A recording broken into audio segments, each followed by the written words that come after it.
দেখেন সৌদির কি অবস্থা। বর্তমানে বাজে রাত 8টার সময়ও কইতে গেলে সূর্য রইছে, সূর্য নাই, তবে ওই যে লাল ইয়া রইছে এই সাইডটা, সূর্যের মতো নই।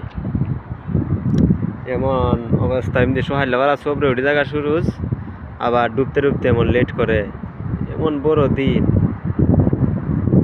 এই যে সামনে মানে অনেক সুন্দর লাগে, অনেক সুন্দর, কিন্তু যাওয়ার মতন কোনো কিতা নাই, সুযোগ সুবিধা নাই। এমনি তো আনলিকেল 3 মাস পরেই আনলিকেল হয়ে গেলাম, কি কপাল, কপালে দোষ দিয়ে লাভ নাই।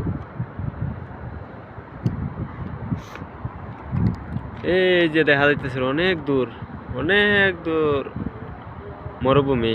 মরুভূমি মানে পাহাড়ও যে একটু একটু ক্যামেরা ধরে, ক্যামেরাটা তো তেমন সুবিধা না, আমার ড্রোন ক্যামেরা, এটা ড্রোন ক্যামেরাটা তেমন একটা সুবিধা না। ড্রোন দিকে তো উপর থেকে ধরতে পারছি, নাহলে তো আর উপর থেকে ধরা গেল না। এই যেগুলো হচ্ছে বাংলা, ওই যে সেলুন, হ্যাঁ এটা হইলো বাঙালির সেলুন, সবাই বাঙালি, এটা বাঙালি মার্কেট। ওই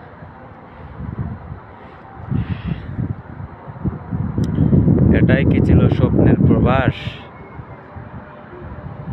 হ্যাঁ, না আছে একটা আত্মীয় স্বজনের দেখা, না আছে দেশের মানুষের দেখা, আছে কাজের মাঝে ডিউটি দিয়ে এগুলা দিলে মানুষ মিললে, বাঙালি মিলে অভাব নাই, কিন্তু নিজের বাড়ির বা এলাকার এরকম পরিচিত নাই আর কি। এমনি তো বাঙালির অভাব নাই।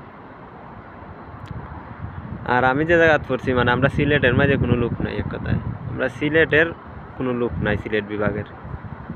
এমন দূরের লোকের সাথে পড়ছি, কেউ নোয়াখালীর, কেউ এই খুলনা, এই সাইডের পড়ছে সবাই। রুমও আছি, 2 রুমে আছি 8 জন, অনেক দূরের লোক। এই সাইডে না দেখি দেখাই গাড়ি ঘোড়া যাইতেছে। এটা আমি একটা ছাদ উঠছি, বিল্ডিংয়ের ছাদ, ছাদের মধ্যে একটা ভিডিও করতেছি। এই যে ছাদ দেখুন, রাত্রে জইছে, রাত বললে হই জানা যে এটা রাত না দিন, একবার দিনের মতন লাগতেছে। সৌদি আরব কিন্তু বাংলাদেশের মতন অন্ধকার, একবারে ফরকা শীত আহে। এই যে গাড়ি যাইতেছে, এই যে দেখছেন গাড়িগুলা, এইদিকে দেখাই, এই